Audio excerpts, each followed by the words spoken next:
Protesters storming the U.S. Embassy in Baghdad today, scaling walls, smashing windows, and setting fires following U.S. airstrikes that killed 25 Iranian-backed militia fighters in Iraq and Syria.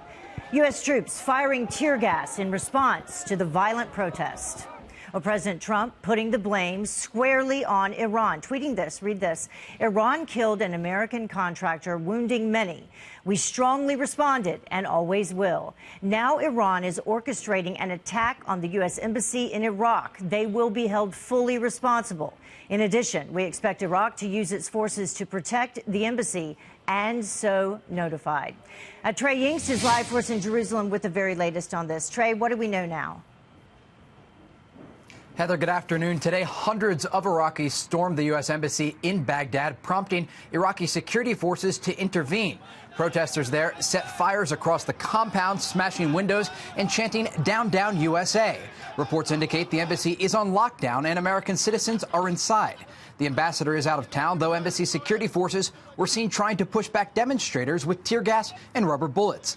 Today, U.S. Secretary of State Mike Pompeo spoke on the phone with Iraqi Prime Minister Abdel Mahdi to reiterate the U.S. will protect its people. President Trump today calling on the Iraqis to protect the embassy, saying the situation was orchestrated by Iran. This comes after U.S. airstrikes on Sunday targeted an Iraqi Shia militia group reportedly responsible for rocket attacks on Friday that killed one American contractor. The group that was hit, Kataib Hezbollah, has vowed to respond against the United States. It is flagrant aggression. It is aggression on Iraq's sovereignty. It is a violation of all norms and values. This aggression won't pass unpunished. I did speak today with one U.S. official who described the situation as tense, adding that there needs to be a distinction between the protesters who were at the embassy today and other demonstrators who have marched in the streets of Baghdad throughout the end of this year. Those demonstrators protesting the Iraqi government.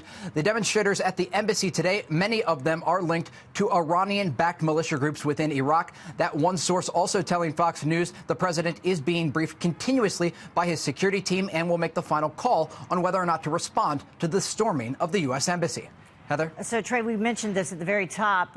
Security is being stepped up at the embassy?